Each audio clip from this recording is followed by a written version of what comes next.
Hi there, Randi here, and welcome to another podcast where Josh and I are going over some of the good questions that are in regards to why do the progression work, why do we need to learn to work with our holographic energetic architecture, and why is it important in the world as it is today.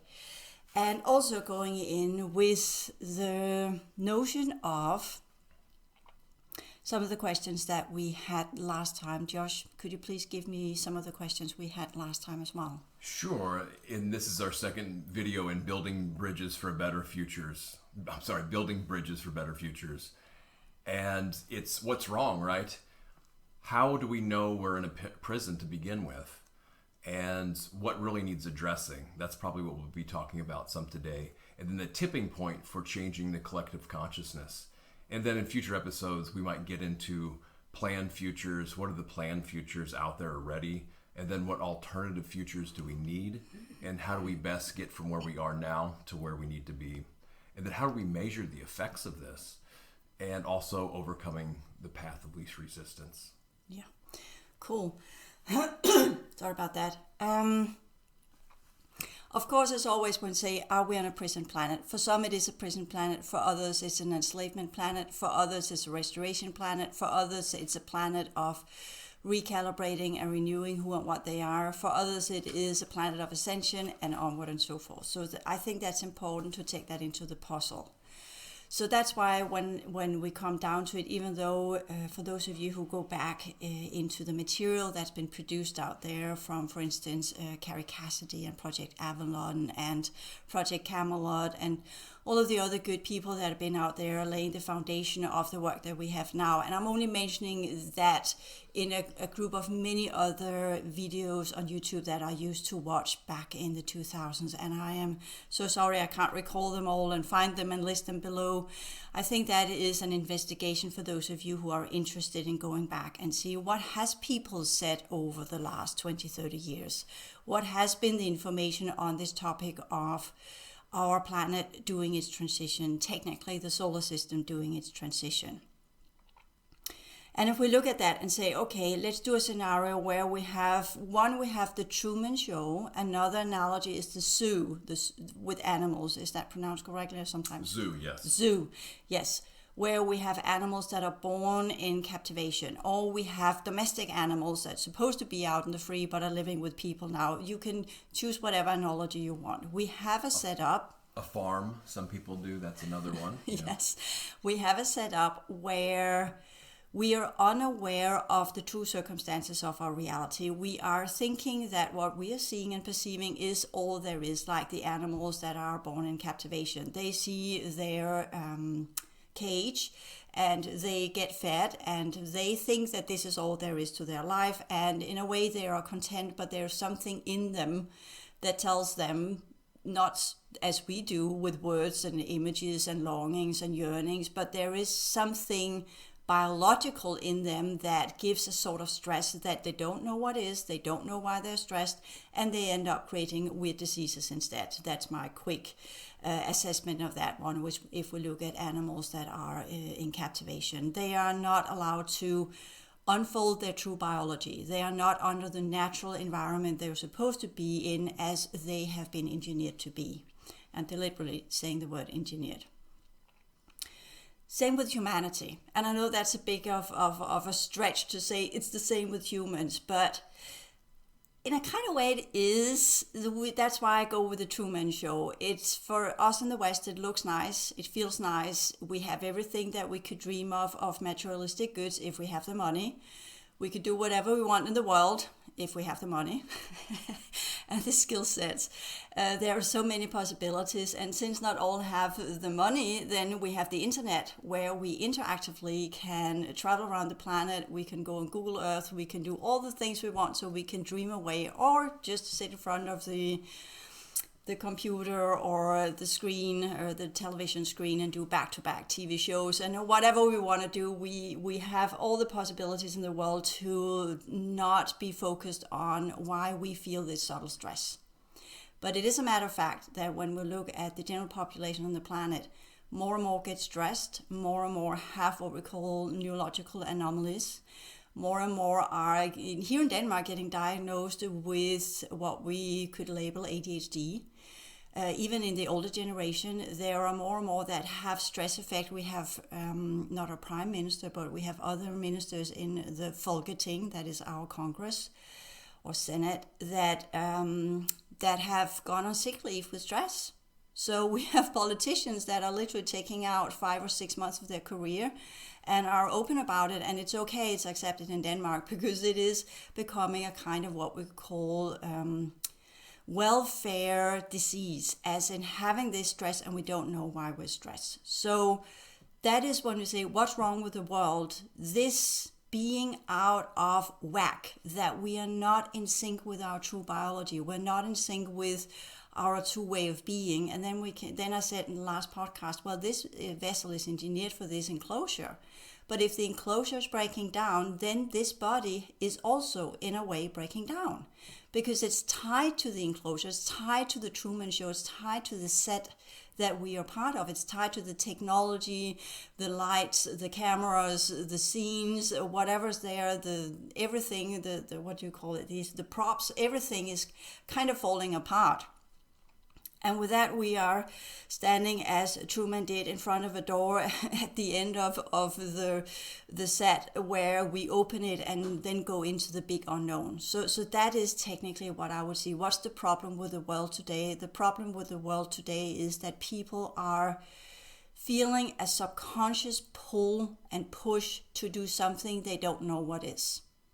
They are getting stressed by this, and they think that it is due to their bosses, or they are in unhappy marriages, or it's because I got these kids that are full of energy, and they are, and that's a whole other discussion with the new kids on the block. We had the new kids in the 2000s, but we definitely have got a new bunch this time that are so full of energy, so determined, and they are little grown-ups in little forms, and they are learning so quickly that it is amazing to watch. And I would say actually the ones that have been engineering these new vessels, they finally nailed it, because what I'm seeing in the kids that are born now, and I'm here talking in 2010, 22 and 2023 and onward, they have the template and the energy system for the challenges to come. They're almost going to be little scientists before they hit the age of 10.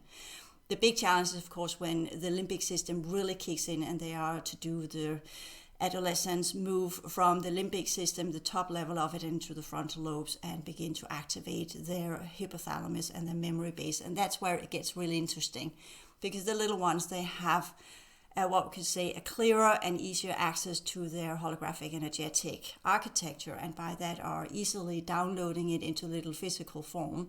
But when it gets flooded with hormones and all the other stuff that is part of this biology, that is typically where we really get that engineering to the test and see if the neural network actually has the capacity to still run on the higher order energies and the higher order sciences, and are not being plummeted back into the lower biology settings of the instinctual and limbic level and just go for the raw biology of procreation.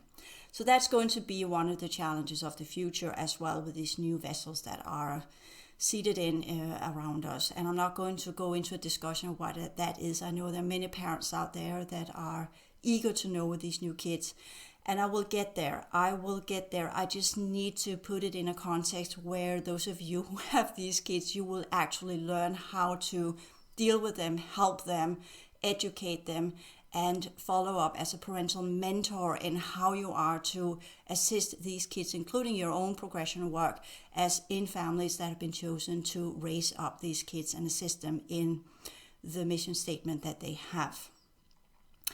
Okay, so that's one part of it. So we can say there are solutions that are put in play around us that we are unaware of. So the big question is, what about the older generation, and what about the world as it is today? Because we can say, those of us who go back in time and have listened to the whistleblowers and have followed the different type of material that's been put out there from these secret projects that are going on, both the ones within the military-industrial complex, we call them the deep black, the ones that are so hidden that nobody knows of them because they're under private contractors, as well as the ones that are being done from what called the future humanities, as well as the ones that are by what we call the extraterrestrial or the alien agenda. And they are on the mark. They have run through many different scenarios. They have run through many different possibilities of what's the best scenario, what's the best solutions, how do we do this, what do we preserve, what do we let go of, what do we need to keep in play so that the original restoration program will remain intact, what can we erase completely, what can we adapt into a new reality program. That was the attempt with the event program from 2011 and unfolded finally in 2018 from where it crashed because the Orion factions came in and took it over because there was a backdoor that they hadn't seen in the Pleiadian genetics. So we are having all of these constant challenges in the unrolling and unfolding of these programs, similarly as we saw it with the what was called the Indigo Children. They were supposed to be the seeders of the new fifth cycle. That never really happened. They were supposed to restore and repair the Atlantean timeline, which never really happened. And they're still trying, though, even though they're technically have missed the windows of opportunities. And the Orions, as I said, came in 2018 because they managed, the Dark Forces managed to link us up to the Dark Galactic Core in 2017. So we are constantly in this push and pull that is going on in our world. And that's part of the stress too, whether people know it or not. We are in a reality field that are in the middle of a huge rearrangement of the different factions that are here, and they are not always looking into how that affects us. It just affects the frequency fence that affects the human neural network. It affects the human resonance that affects the emotional field. And it affects the planetary network that affects our biology. So it's not just humans that are under these stresses and these push and pull mechanisms and the lifting up and the pushing back and the pulling out and pushing back. And we got the new inner domains from parallel systems that have managed to push out the Dark Galactic Core and are now linking us up to what we call an artificial six-dimensional core in the future version of the Andromeda system. So this is also things that are going on. Does this then mean that we are going to automatically ascend, that everybody's going to be lifted up by the six-dimensional energies from the Andromedan system? Unfortunately, no. That's another downside, because some of the reengineering that has happened after the colonizing factions came in has altered the human DNA once more, and is now not just linked up to the restoration program, it is also now linked up to artificial realities that are under the regressed races or the extra systemics that used to be part of the original restoration program. So we are the problems of the world, as I see it, is not just within the base program, because there's a lot of good people out there already talking about that.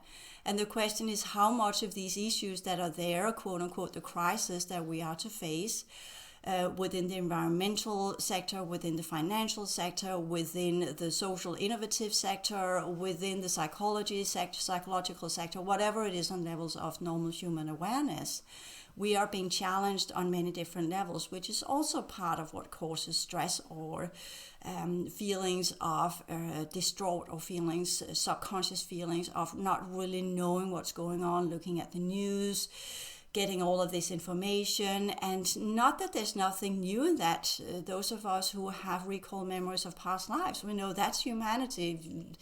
On the level of violence and wars and unpleasantness and uneven distribution of wealth and resources and natural resources and engineered resources, it's more or less as it always has been.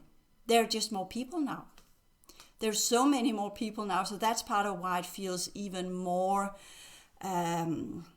amplified, because there's so many people that are now feeling all of this stress, and that affects the collective consciousness levels of our planet, which is tied actually to the human resonance, which is one of the reasons, aside from the breaking down of the original technology, aside from the changes that the sun is adding to the different types of unsettlement in the human resonance, what is called the human resonance. I know we can always debate whether or not these scientific labels are correct, but Schumann was the guy that discovered there was a field on that level that ran within a specific electromagnetic spectrum that is tied to the human DNA.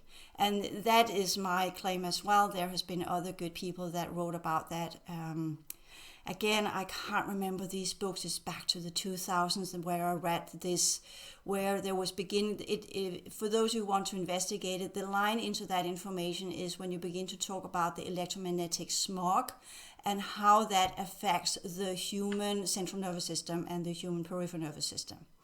And science tells you that GPS and all our electromagnetic Wi-Fi, whatever, is not affecting our physical vessel because it's on a different wavelength. And there's been many good scientists that have actually done studies not as deep as it could, not as extended as it could, and that's why it's being constantly pushed away because it's not extensive enough, it's not been funded, there's no interest in actually getting these answers because you can figure that one out yourself, right?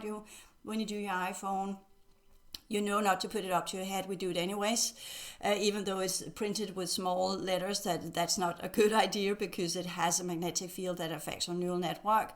So we are in this cycle of there are things we know, there are things we don't know, and there are signs everywhere that we need to address. And what can we do about that? Feeling we can't do anything about that, including all the things I'm proposing here, is also giving a feeling of what am I supposed to do about that?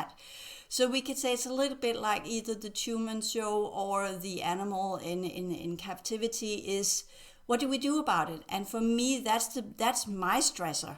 That's what stresses me the most. Not that I know all of this, because I have been literally engineered or re-engineered through the different projects and the things I have experienced into being able to hold this knowledge, this big variety of knowledge. And since I already began as a politically interested young girl when I was 13, well, I've been on it my entire life. So my brain is used to process complex information, unpleasant information. So for me, it's not about the denial that is my problem. My problem is, okay, I know all of this. What am I supposed to do with all this knowledge?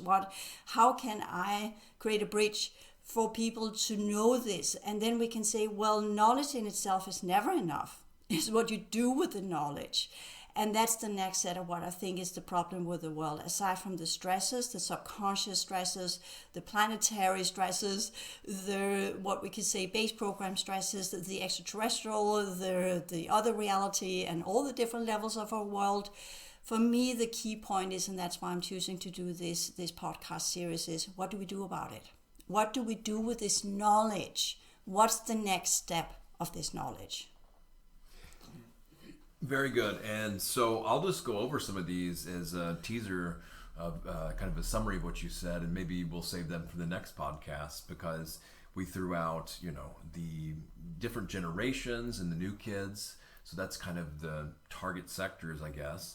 We've got the issue from the Orions in 2018, Dark Galactic Core. The Indigos yet to activate here.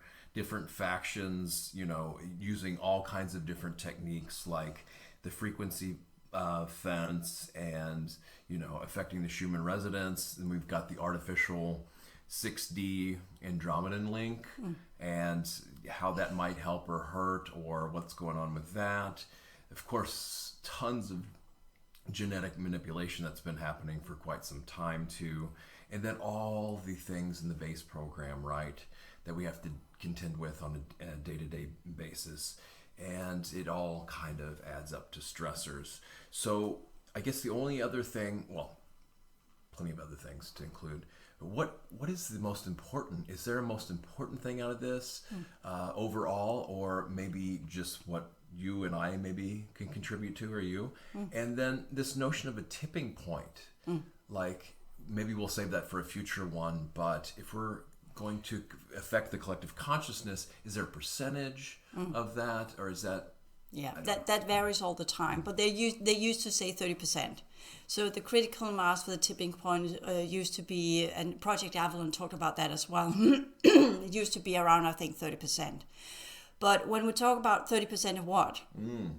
Because if we're saying 30% of the general population, and we're, again, 20 years ago, science said, well, it'll be a long time before we reach 8 billion. Bam, bam, bam, bam. Suddenly we're 8 billion people. And we can, as always, can we trust these numbers? As a critical mind, we have to question these numbers if they're accurate or not. But let's play along with that. Okay, everything can't be completely non-true, so let us put it that way. There must be some level of something to it, whatever that is. Or perhaps we could say, which we also know, we have had some volcanic eruptions that have comprised the shape, the shape of the Earth. Actually, not much, but it has changed the rotation dynamics of the planet. It's actually rotating a little bit quicker now. How does that affect the human biology?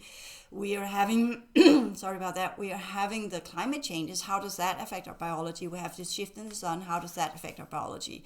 So again, when we talk about what's the critical mass and the numbers that were laid out ages ago, that was due to a different biology, a different composition of humanity, a different number of humanity, as well as a different type of more vital planetary network, which we don't have today, due to the insertions of a lot of what we could call holographic energetic architecture linked up to different types of the new types of humans that are also coming in, that are part of other projects that I don't feel comfortable addressing or going into. I know of them, but I don't feel comfortable about talking about them.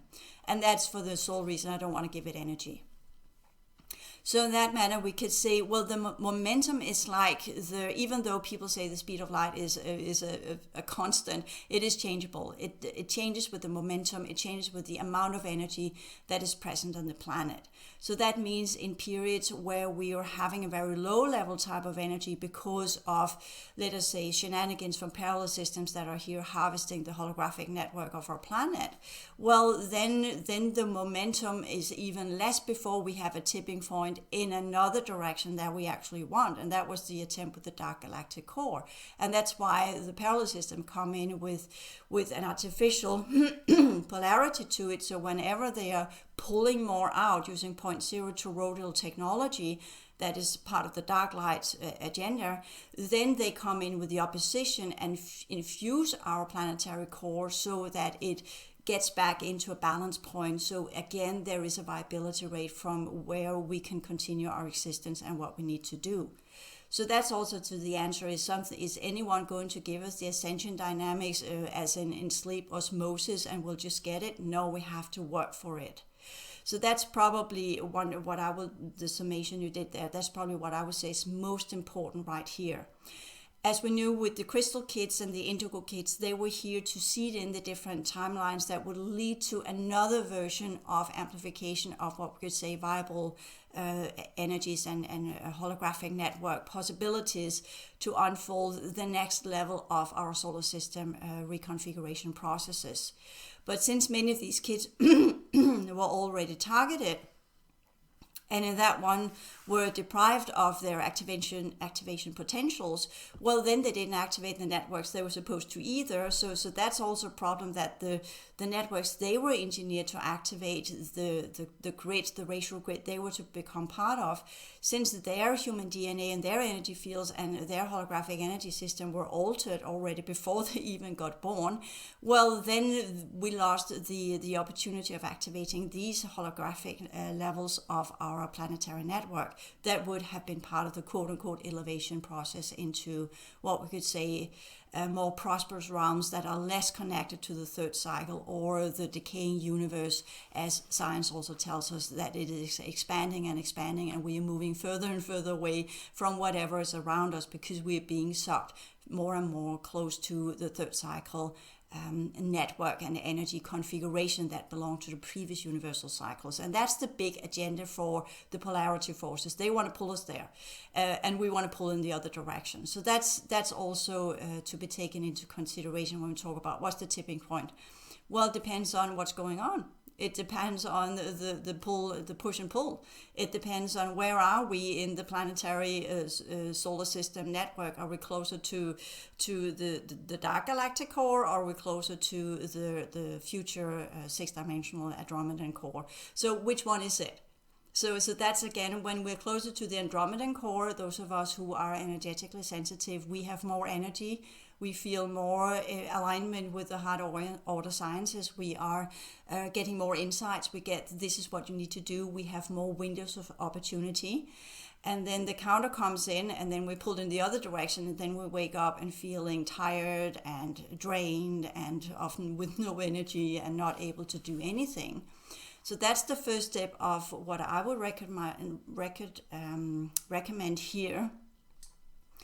Whatever system you're working within, whatever type of activation processes that you are undergoing, is to learn to know the dynamics of when are the windows of opportunity, because that's where we can change a lot if we learn to be very efficient on the days or just within the minutes. Sometimes it's just minutes where we are connected to the what we call the more prosperous types of energies that are fueling the holographic network, from where we can draw in more of our lineages, the original lineageal, if we can call it that, energy of our lineages connected to our racial grid, and by that activate our template, and by that begin the integration process into our physical form, and our clearing the emotional field of distortion energies, clearing our mental field of old third cycle configurations that are connected to the frequency fence and the neural network, as it is in the technologies that are now operating in the ionosphere, and by that are also affecting our neural network.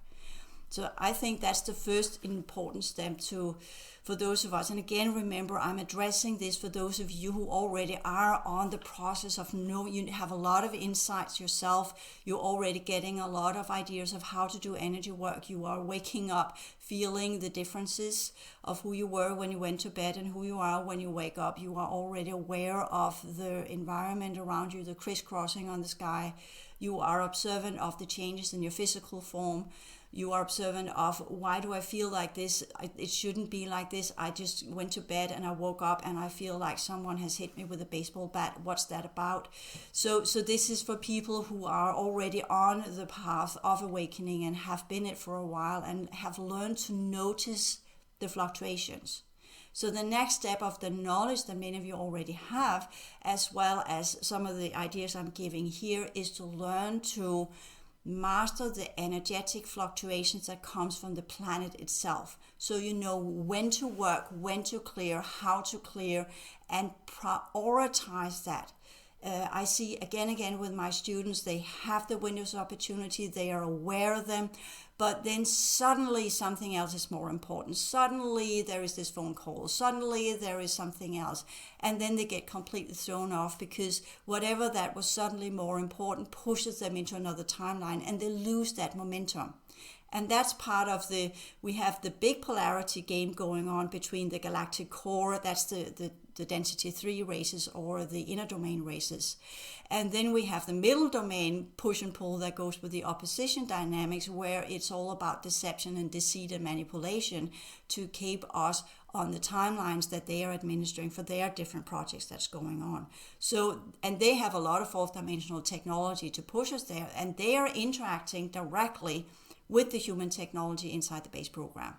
So they have an upper hand in that one. And those of you who are in this realm of seeing the UAPs, and as well as having the experience of anomalies in your everyday life, where you literally see how they interact with your everyday awareness and everyday reality due to the frequency fence and the human technology we have now created via phones and computers and what have you, including our cars for that matter, we know that it is so easy to be accessed and pushed in different directions so that we miss that window of opportunity. And I keep telling that again and again to people, and not until you keep the awareness of, okay, I feel this energy today, and then really begin to observe that the more you try to do the progression work or the activation work or the ascension work, whatever terminology you use to repair and recall who and what you are and integrate your higher order potentials,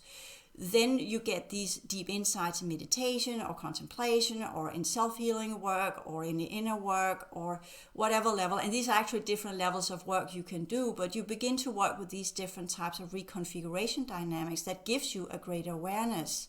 How long do you stay in that greater awareness? How much do you achieve with that greater awareness? If you wake up and you have it in the morning and you feel this is a productive day, you know the days where you feel lighter, you feel more energized, you feel in more balance. These are the days to work. And then you wake up feeling days where things are the complete opposition, and there you heal and repair yourself and get out of that timeline you've been pushed into or you have been drained into during to the nightly encounters. So this is where we really learn to observe the challenges every day with the shift in energy and the shift in possibilities with the windows of opportunity. Because if we are to do this work, as I teach my students as well, we must jump timelines. We must learn to jump from window of opportunity to window of opportunity. And that's how the momentum looks today. That's how we're going to change the collective. That's the tipping point when people learn to work with the windows of opportunity, because there we get the infusions.